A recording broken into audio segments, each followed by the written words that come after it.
it's really about one versus one. Are you striving for unity in your marriage? I've shared this before, Michelle, but it's such a powerful statement because you see, if I win, but you lose, our marriage will actually lose. And it's the difference in that word, one versus one. O-N-E versus W-O-N. Right.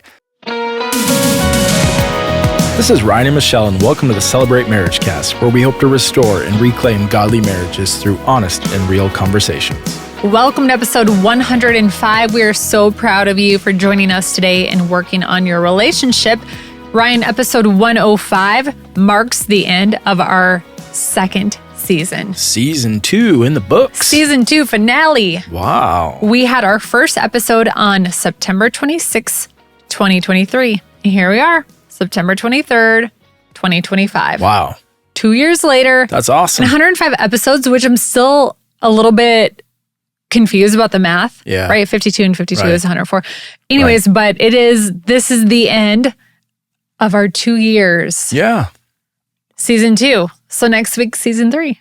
Wow. Nothing really happens. We'll just keep going and then we'll just put it on a different tab in our Google sheet. Yeah. But no, season 3 is going to be next level. Next level. We're going to be locked in. Locked in. Twists and things like that. It's going to be awesome. It's going to be great. Yeah. But speaking of great, this episode, busy or better? Busy or better? Yeah. Michelle, today's episode is really coming from a conviction to do the better thing. Now, what do I mean by that, right? We live in a world with so much going on, so many options, so many distractions, so many things pulling us. How do we choose what is better? And so this, I really want to start with a passage, and this is kind of where this all came. I read this passage this past week, and it's Luke 10, verse 38 through 42. And it says, as Jesus and his disciples were on their way, he came to a village where a woman named Martha opened her home to him. She had a sister called Mary who sat at the Lord's feet listening to what he said. But Martha was distracted by all the preparations that had to be made. She came to him and asked, Lord, don't you care that my sister has left me to do the work by myself? Tell her to help me.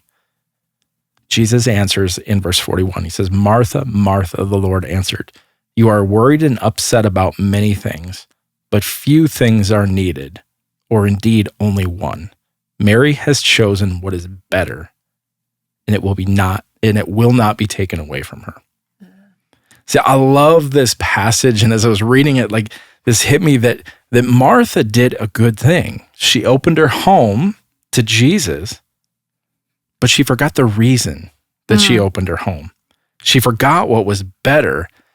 And Michelle, I know there's been times that we've done this, that we've been guilty of this. We've opened our home to somebody, and you get so busy with cooking or cleanup or whatever it is that you miss like the company that is in your home. Yeah. Yeah, where we've had to say, hey, we'll do those later. Just come back to the table. Come back. Right. I'm such a Martha. Like my nature Sure. is a Martha.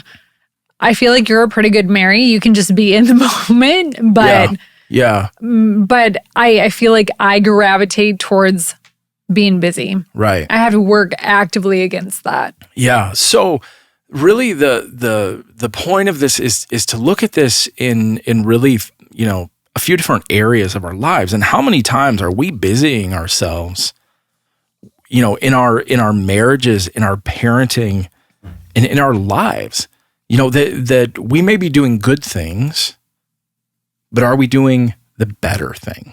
Yeah. So today we're going to look at those areas. We have a few areas that you've outlined, Ryan, and we're going to give you some biblical pointers to help you choose the better in each situation. Yeah. So if we just break those down, those three areas I talked about, if we look at our marriage, parenting, and our lives, let's start with marriage. Okay.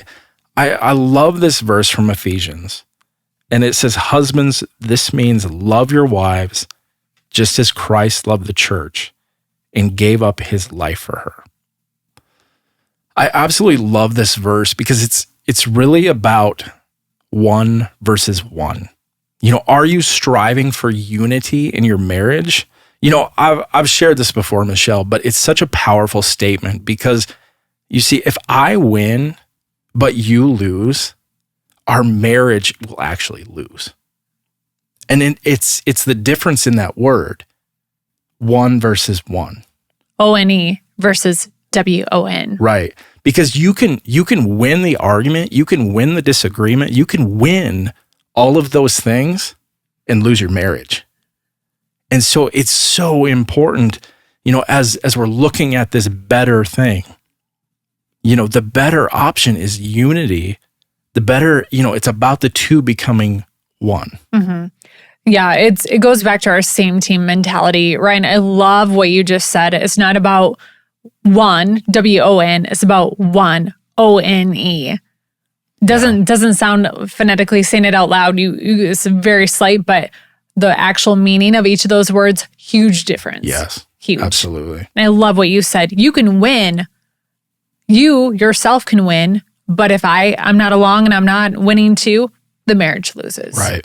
Absolutely. What areas do you think that busyness plays out in our marriage? Or like what examples? I'm thinking of people that, and I think hobbies are great. We've talked about these a lot, but maybe an example would be if somebody is winning in their own personal hobby, but leaving their spouse in the dust and not including them or leaving them with all of the household chores, that doesn't feel like winning. Yeah. I think there's a time and a place, and it's just having that communication. Hey, I'm going to be gone this weekend, or I'm going to be gone this day, this night, whatever, for XYZ hobby.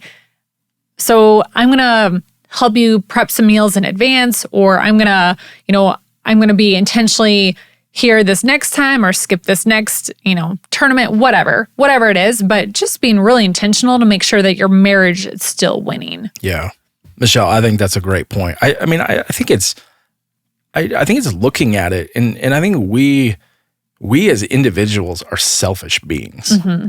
Like all of us have that in it. I'm guilty of it. You're guilty of it. We're all guilty of it. Born that way. We're born that way. You look at a toddler, it's mine, I. You have to work out of that, but that's your nature. And you see that very young in a child's life, that is how they are born. Yeah. And so I just look at, if there's any area in my life that I feel like, okay, this is about me, like, and I'm like constantly like, if there's like a rub or something and it's like, I'm like, well, why is this bothering me? And it's usually that. It's this selfish nature of, of if I'm constantly looking out for me, then our marriage is going to suffer. Sure.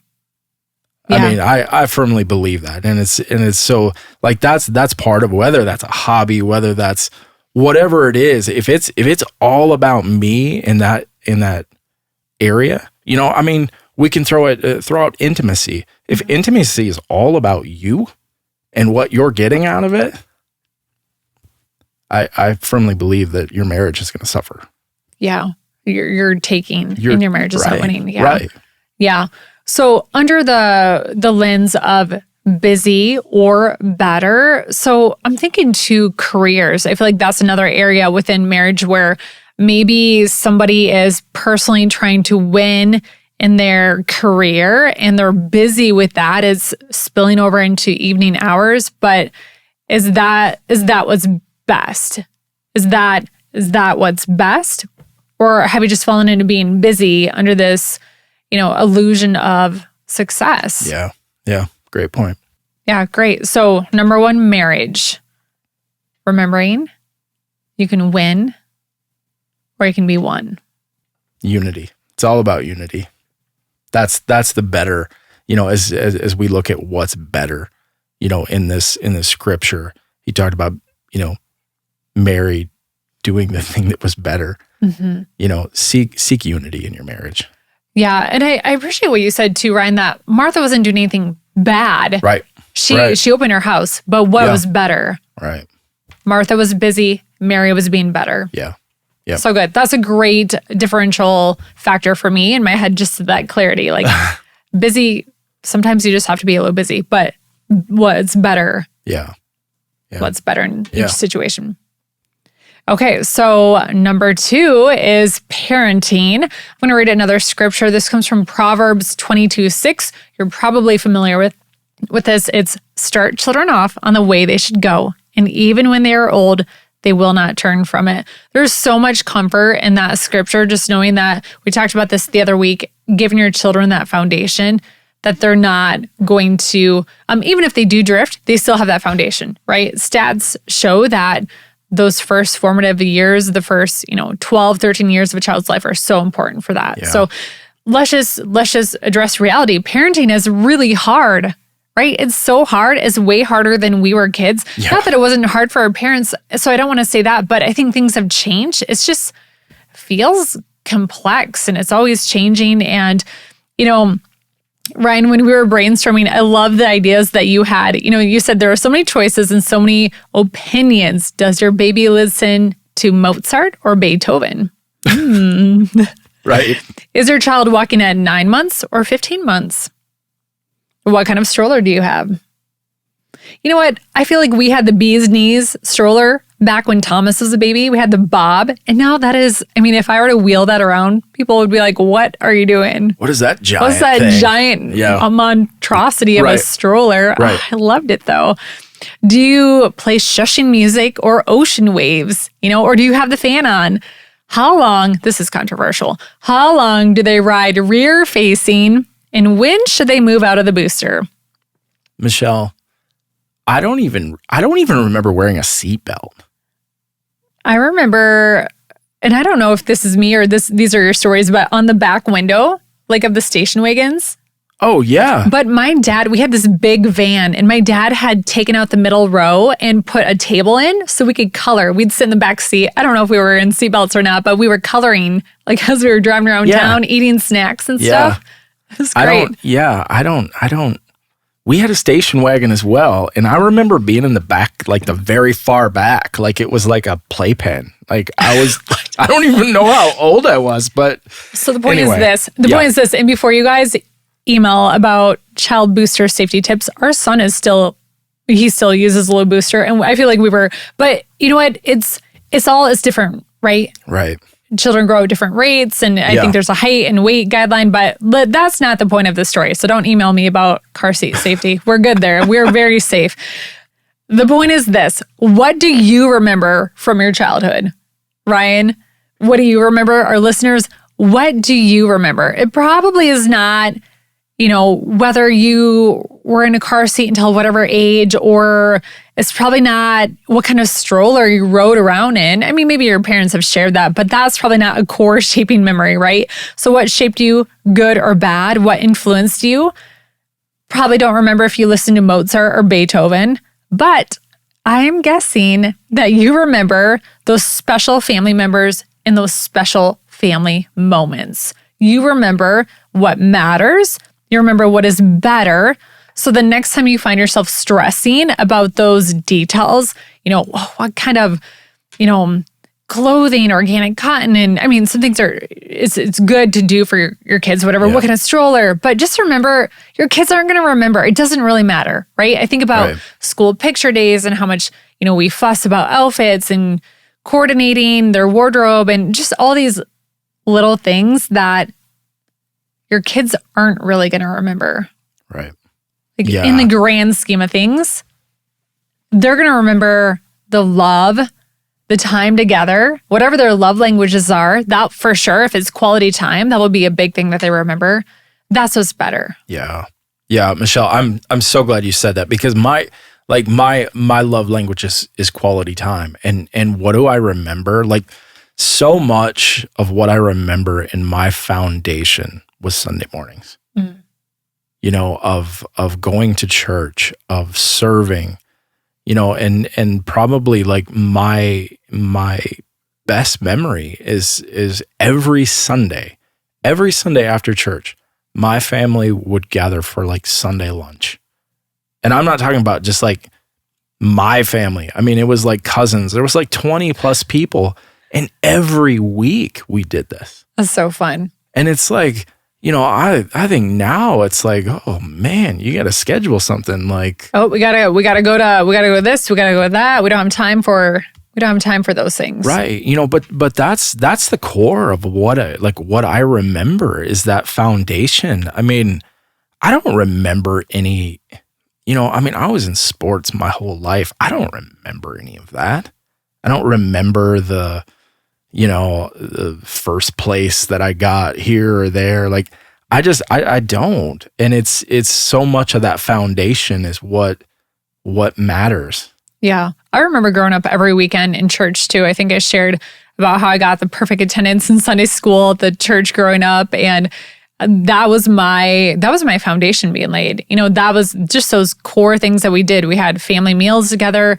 Look, Ryan, we have every night we're eating family meals together. And I know you think, oh, that's crazy. That's impossible. We do. Even when Ella was in high school, we ate family meals together every night. Sometimes they were early or late, whatever, but we ate together. Going to church, having family core moments. I remember a lot of camping. But time together was really what was better. Yeah.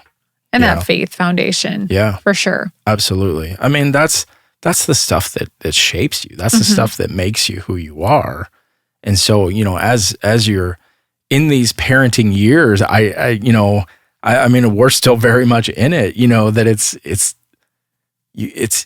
really have to remember that better thing of, I know this seems like in this moment of time, I love the picture day thing because, I'm not saying we gave up on pictures, but it's just like, hey, like be you, buddy. Like, for our son Thomas, it's sort of like, we could fight this whole thing of like, oh, you need to dress up and, all of this. Yeah. And but it wouldn't be him. It wouldn't be him. And I remember the conversation. We're just like, well, I mean, let's just let him be who he wants to be.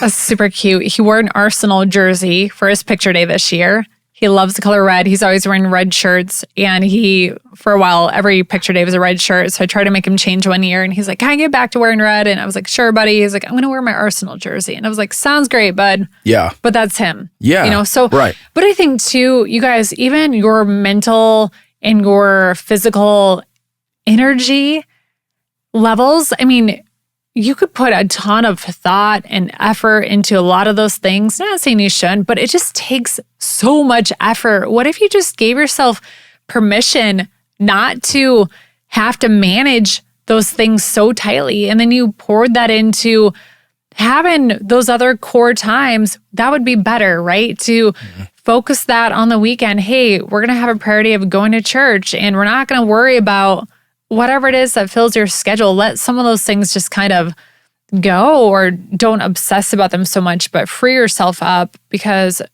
as a mom, trying to coordinate some of those details and just plan everything out, I mean, it takes a lot of energy. Yeah. Yeah. So what's busy and then what's better? Ask yourself that question. I love that. Michelle, the third area that really want to look at is just our lives. Our lives in general. Ooh, that's a big area. It is a big area, but it's deep. But it is and it isn't. And I'm gonna totally give like the best Sunday school answer of all time, and it's Jesus. I mean, as we're looking at this scripture, as we go back to this, we have so many things going on in our lives. Like at any one time, I feel like there's like a million things going on. Things to remember, things like on the calendar, things here and there, and you got to go here and do this. And all of these things, we run so hard and rest, too little. We've talked about Sabbath before on the show. We've talked about, being busy. And it's just we run so hard. And I think about this scripture, and I think it's our lives. We get so busy with all the preparation and all the things that we forget who's in the house. So like joking about the answer of Jesus, but it really is the truth. We can both tell you what life was like before and after our relationship with Jesus, and the change in our lives. And, life is not necessarily, it's not been easier, but I feel like it's been richer knowing Christ. Yeah, who you're yoked up with. Right. There's comfort in that for sure. Yeah, we can both share. I think doing life your own way is exhausting. And for me, it was this constant searching of something to fill that void in my life that only God could. Yeah, I think faith definitely is a surrender and realizing that I don't have the way figured out and I don't have that solution, but He does. Yeah. Yeah. And realizing that His way is better. Right. It's so much about, we've shared this a few weeks back, but just so much about what you're chasing. And honestly, I think like I'm at a point in life that it's just like, it's exhausting. Yeah. It's really exhausting to chase all of these things and do all of these things. And again, I'm not saying that it's bad, but it's looking at what is better. I think too, realizing our days are numbered. Yeah. So what do you want to put your time and energy into? Is it being so busy and chasing the things of the world? We know that all other ground is sinking sand, or is it on your eternal future for you and for your children and doing what's better? You can be busy, you can be Martha, or you can be focus on what matters the most, and you can be better like Mary. Yeah, so good. Michelle, if we look at chapter, Luke chapter 10, and I just want to look at verse 42 again. And it says, "But few things are needed, or indeed only one. Mary has chosen what is better, and it will not be taken away from her." So amidst all the noise, Jesus actually says it best. Few things are needed, or indeed only one. So I guess Jesus knew the Sunday school answer before anyone else, right? The answer always points to Jesus. Is your marriage, is your parenting, is your life pointing to Jesus? If not, let's try to choose what is better this week. Yeah, that's great, Ryan. Good word. Thanks. Yeah. Do you have, that last one there, do you have any other reflections from life, like how we've gone from busy to better? Yeah, I think the pace. I think pace is such a big thing, and I know that's something we've tried very hard to do is to slow our pace. Yeah, I would agree with that. I think that's when anytime we've run into, I think, difficulties in our marriage, in our parenting. Honestly, I think it comes down to pace. We're not connecting, right. And your love language is quality time, so it's usually a source of it. And we're going so fast, we're not communicating. Yeah, I'd agree with that, Ryan. I think stripping down our schedule a little bit. So our son is in one activity at a time. I know this sounds very countercultural, but it's not good for him. And it's not good for us as a family. So he's in soccer. He does do swim one day a week. It's 1 30-minute lesson. And then he does soccer. It's practice and then a game. Obviously, I know with multiple kids, there was a time when, Ella and Thomas were both in things, but they each really were in one thing. And that was manageable to us. They didn't feel deprived. We've even talked, to our son about, hey, traveling soccer, do you feel like you need to go in that direction? And he was like, I don't want to be away. And he actually said, I don't want to be away on the weekend. I don't want to be away for church. And we were like, well, we would agree with that. And he had said, if I had games Sunday mornings, I wouldn't be going. And I was like, I'm so proud of you, buddy, because that, even when Ella was in volleyball, that was our philosophy. And that was priority. It was being in church, having that foundation. And I feel like our kids are just turning into incredible human beings. And I know that all of those times of saying no to the busyness and yes to what's better has paid off. Yeah. So for our marriage too, just stripping away those things and even just kind of being minimalist in what we own, trying to just get rid of a lot of the clutter and just simplifying our life so that we can have less stuff occupying our time and more more time to do what's better. Yeah. I think the other thing for you, Michelle, you mentioned this the other day is margin. Having some margin built into your day. You had said this like, man, I feel like today was really great. I had some margin built into my day where I could do this or do this. And, I think that's the other thing of if you're scheduling meeting after meeting after meeting after meeting, you're not giving yourself any margin, any space to do the better thing. Yeah. And I look at the posture of Jesus. He wasn't running around so stressed out that he is having road rage because he has to get to his next thing right there, Just give yourself margin. Yeah. And also on that note, let's do a PSA. You guys, when you're driving, just take a breath. Take a breath. Ryan got honked at turning onto our road yesterday and some gestures as well. Our road is a super narrow drive. You can't take it at 50 miles an hour. So Ryan turning at a respectable, it's not like you're a slow driver. Anyways, there was road rage behind him. And I feel like I've seen a few other incidences this week. You guys, let's just be Christians out there. Yeah. You too have probably made some less than ideal driving moves over your years, right? Can we all agree? Like there probably have been times where we didn't see the light turn green the second it turned green or whatever, right? Yeah. So let's just have a little grace out there. Yeah. And also a benefit. If you're not honking, when you honk, the other driver's blood pressure probably goes up, but I think yours does too. So just, you guys, settle down out there. Yeah. It's all going to be okay. Yeah. Let's practice 5-finger waving instead of 1-finger waving. Just give them a friendly 5-finger wave. And even if you're mad, just be nice. Like, oh, hey, everybody. Oh, hey there. Yeah. Just be nice out there. Right. Ryan, let's do a mystery question. All right, let's do it. Cue the song, Patrick. It's the mystery. It's a good song. You want me to read it? Yeah. Oh, wow. Okay. If you had to describe your marriage in a flavor of ice cream, what would it be? I thought we were going to say food, and I was going to be like hot Cheetos or something. Hot Cheetos? Yeah, I think so. Oh, yeah. I feel like we still got the spice going. Okay. Okay, ice cream. Moose Tracks. It's delightful, and it's full of variety. Yeah. What do you think? The first thing that popped in my head was the coffee ice cream. Oh, yeah. That is our marriage. We love coffee.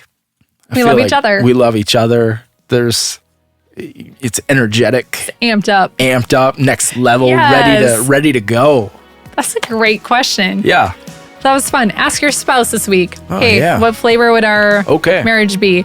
You guys, thank you so much for joining us today. We truly just are so proud of you for taking this time to invest and learn and grow. And we would love to hear how it's impacting you. Also, we have marriage resources at Celebrate.church/marriage.